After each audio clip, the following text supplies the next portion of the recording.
Hi, welcome to Review Right. Today we're going to be unboxing and going over the Zebra Delgard mechanical pencil. The review criteria in this video will consist of 3 points: comfort, usability, and value for money. Without further ado, let's open this pen.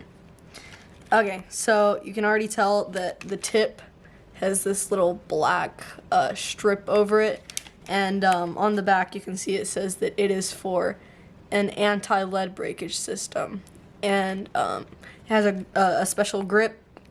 The white part and the blue part, you can see right here, are both good for separate uses. So let's open this up.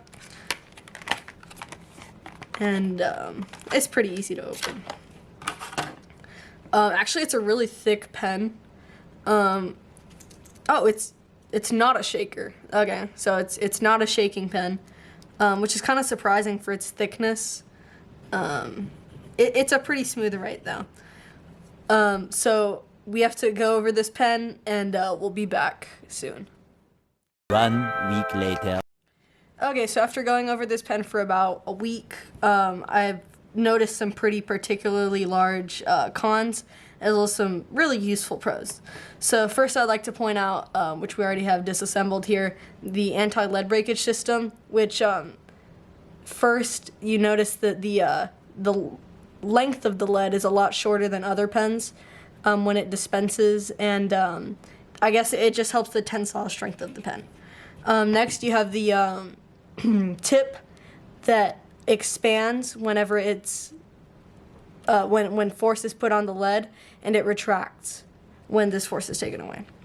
Next, obviously the grip, which is the second selling point of the pen.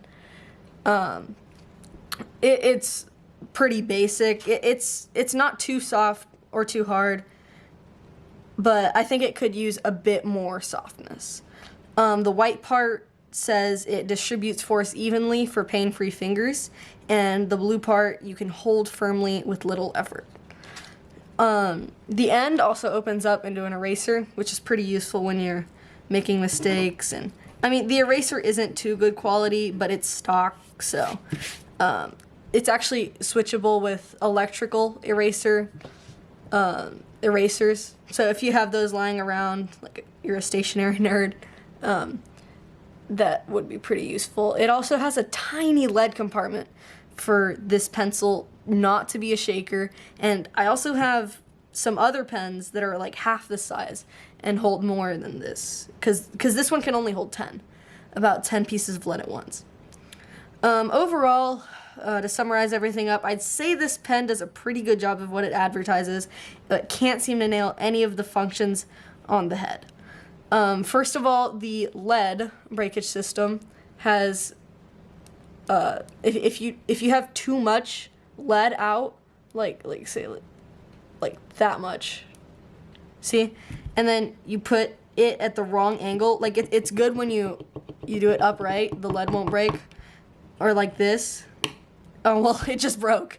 So I guess that kind of proves how poor the system is, and I think Zebra could really work on that.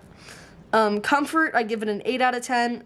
It could be a bit softer like I mentioned before, but it's pretty good for long writing projects without putting too much strain on your wrist. For usability, I'd say 9 out of 10. The grip, as well as the easily switchable eraser with the electrical erasers, are pretty helpful when trying to use this pen for long periods of time, and even though the lead capacity could be improved on, I think that it's sufficient for what the pen offers. Value for money, I'd give it a very low 6 out of 10.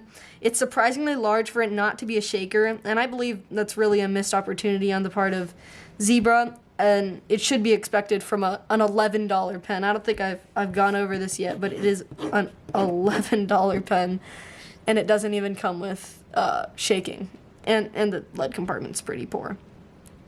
I also think that, quite frankly, many of the features advertised aren't good enough for the hefty price they warrant, mainly focusing on this lead breakage issue that the whole line of products is supposed to be stellar at. Overall, I think it's a good pen. We have a 23 out of 30 rating for it. I think that's pretty average. I just think the $11 price tag isn't justified. And thank you for watching. Let me know what you thought of this video in the comments, and don't forget to like the video if you enjoyed it, and subscribe if you especially enjoyed it. Thanks for watching. Bye.